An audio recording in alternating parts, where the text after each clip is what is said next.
नमस्कार दोस्तों, मेरे चैनल पर आपका स्वागत है। मैं आज आपको 5 ऐसी चीज़ों के बारे में बताना चाहता हूँ जो आपको जीवन में जाननी चाहिए। ये जानना आपके लिए इसलिए ज़रूरी है क्योंकि आप इंसान हैं। आप अपने आप को एनिमलिस्टिक नेचर से अलग करके देखना चाहते हैं। आपके मन में कभी ये अगर क्वेश्चन आता है कि जो बेसिक बायोलॉजिकल नीड्स हैं वो हमारी और जानवरों की एक सी हैं, तो हमारे जो कॉन्शियंस है, जो हमारे अंदर सोचने की क्षमता है, जो जहाँ तक जाना माना विज्ञान है, वो सिर्फ हमारे इंसानों में यूनिक है। दूसरा कोई एग्जाम्पल नहीं है जो इंसान एक्ट आउट तो सारे सारे जानवर करते हैं, लेकिन सोच समझ कर एक्ट आउट केवल इंसान कर सकता है।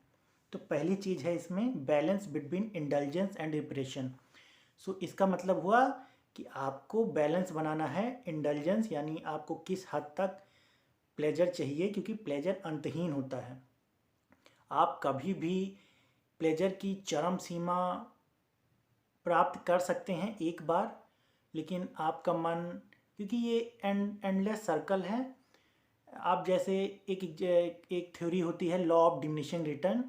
तो आप फॉर एग्जांपल आप पहली बार आइसक्रीम खाएंगे, आपको अच्छा लगेगा। आप दूसरी बार खाएंगे, अगर आपके पास ज़्यादा हो, आप दूसरी बार खाएंगे, वो डोपामीन हिट, वो दिमाग में जो न्यूरोट्रांसमीटर निकलते हैं कोई भी शुगर खाने के बाद, या फिर दिमाग में एक ही जैसा प्रोसेस होता है, कोई भी प्लेजर के लिए दिमाग में एक ही प्रोसेस है, सेरोटोनिन, डोपामीन, ये सारी केमिकल्स निकलते हैं जिससे आपको प्लेजर मिलता है। तो ये आप रेजिस्टेंस होता जाएगा आपके अंदर, और आपको जो प्लेजर मिलता था वो कम होता जाएगा। तो आपको बैलेंस बनाना है कि आपको केवल प्लेजर के पीछे पीछे भागना है, और दूसरे एंड ऑफ स्पेक्ट्रम है रिप्रेशन। रिप्रेशन यानी अपने डिजायर्स को दबाना। उसकी भी वो भी जो है वो भी ख़तरनाक होता है एक तरीके से, कि आप अपने डिजायर्स को इतना मत दबाइए कि वो आपके लाइफ के अलग एस्पेक्ट्स में निकले और आपको साइकोलॉजिकली आपको बैलेंस ना रहने दे। तो सारे धर्मों में, सारे महापुरुषों ने, सब ने कहा है कि आपको, क्योंकि बुद्धिस्ट थ्योरी ये बहुत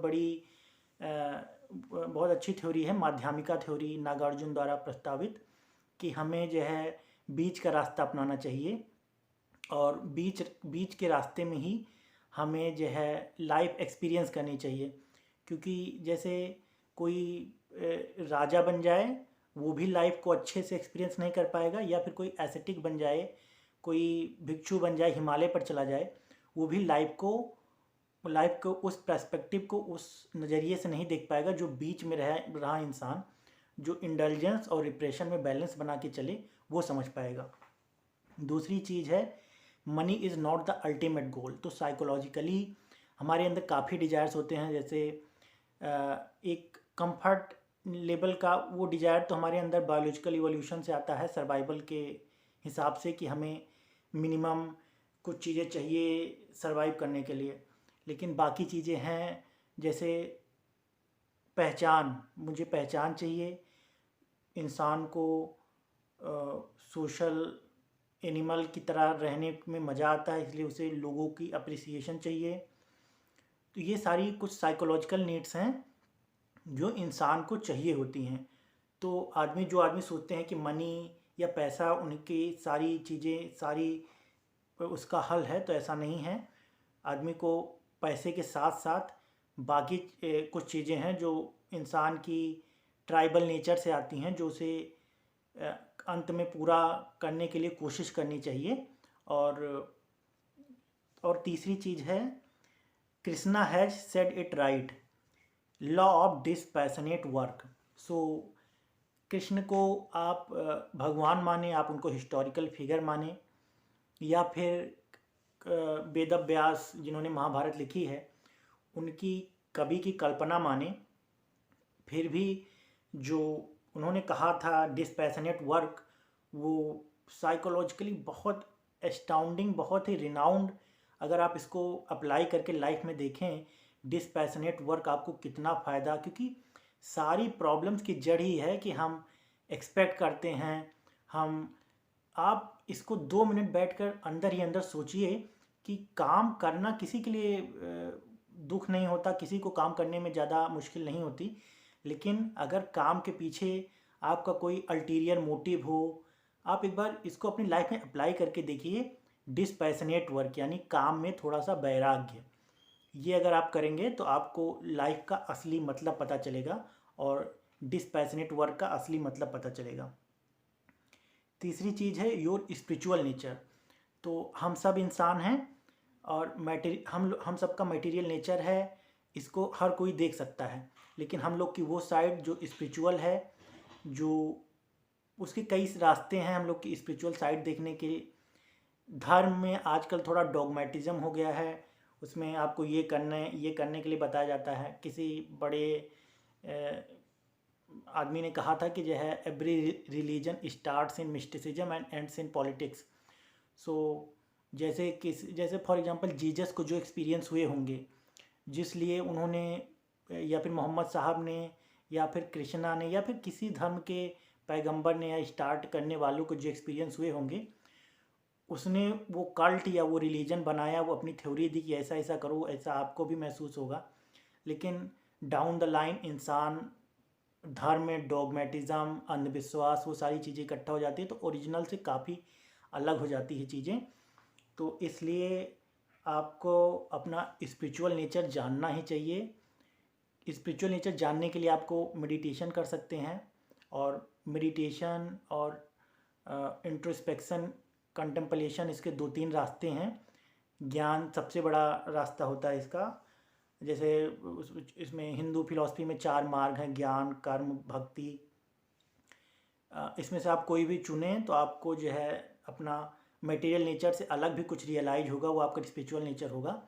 और इसमें सबका मिक्स हो तो और अच्छा है। आपको ज्ञान जो है इंट्रोस्पेक्शन के साथ अगर आप में थोड़ा सरेंडर हो, भक्ति भाव हो, भगवान के प्रति नहीं तो नेचर के प्रति या फिर कोई कोई किसी के भी प्रति आपको अगर सरेंडर का भाव हो, क्योंकि अगर आपको प्योर नॉलेज होगी, प्योर ज्ञान होगा, तभी आप में अहंकार आएगा, तो वो उससे भी बचना है। तो आपको अपना स्पिरिचुअल नेचर जानने की कोशिश करनी चाहिए। अंत में life was not that serious all along. Playful nature, Krishna को हम लोग आज आज भी जो है इतना प्रासंगिक, इतना वो क्यों मानते हैं? क्योंकि इतनी सारी प्रॉब्लम्स आ जाएं किसी की लाइफ में, आप मतलब गिन नहीं सकते कि कृष्णा की ज़िंदगी में कितनी प्रॉब्लम्स, कितनी बड़े लेवल की प्रॉब्लम, आपको पूरा आपको माइग्रेट करना पड़े कंट्री के एक एंड से दूसरे एंड की तरफ, पूरे राज्य को लेकर। तो ये सब छोटी बातें नहीं हैं, लेकिन ज़िंदगी के हर पड़ाव पे जो आदमी प्लेफुल रह सकता है, जो और वो आता है एनलाइटमेंट कोई वो टर्म नहीं है कि आपको जो है पता चल जाएगा भगवान कौन है। वो सब तो अलग बातें हैं, वो केवल रिलीजन या फिर जो स्पिरिचुअलिटी बेचते हैं उनका रिटोरिक है। भगवान किसी को क्वेश्चन वगैरह का आंसर नहीं मिलता, लेकिन आपको ये पता चल जाएगा कि मेरा सेंटर कौन सा है, मैं कहाँ से सोचता हूँ। ये सब चीज़ें अगर आपको भी पता चल गई तो आप अंदर से प्लेफुल रह पाएंगे, आपको ये सारी चीज़ें सीरियस नहीं लगेंगी। जैसे बड़े बड़े फिलोसफर्स और साइकोलॉजिस्ट कहे गए हैं कि जो है ये ड्रीम लाइक नेचर तो होता ही है, रियलिटी का ड्रीम लाइक नेचर। जैसे आप सपना देखते हैं, वैसे आप उसका काउंटर पार्ट जब आप जागते हैं तो आपको रियलाइज होगा कि ये भी ड्रीम लाइक रियलिटी ही है। तो आप कभी भी सीरियस उस स्तर पे नहीं होंगे। इसका मतलब ये नहीं कि आपके अंदर इंटेंसिटी कम हो जाएगी जीने की, आप बहुत इंटेंसिटी पर जीकर भी एक अंदर से ये विश्वास आपको रहेगा कि कुछ भी ऐसा जो है आप यहाँ से खोकर या पाकर नहीं जाएंगे। आप जो भी करेंगे, आप एक फर्म आपका विश्वास होगा कि you are not going to lose something or gain something out of here. You are just experiencing the life, and you must try to experience the best way you could understand, or you should try to understand it in a better way. So just these five things you must know and try to practice. Okay, and this is my second channel. My first channel is कवि ऋषभ तिवारी। उसमें मैं गाने, उसमें मैं अपनी original poems और गज़ल, हिंदी उर्दू गज़ल, short stories उसमें हैं। आप उस चैनल को सब्सक्राइब कीजिए और इस चैनल को भी सब्सक्राइब कीजिए। मैं कोशिश करूँगा कि थोड़ा रिफाइंड, क्योंकि ये बहुत रिफाइंड नहीं लगा होगा, और रिफाइंड और स्ट्रक्चर्ड वे में आपको कन्वे कर पाऊँ अपना मैसेज, इसकी मैं कोशिश करूँगा। तो आप प्लीज़ जुड़ने की कोशिश कीजिए इस चैनल के साथ। Thank you.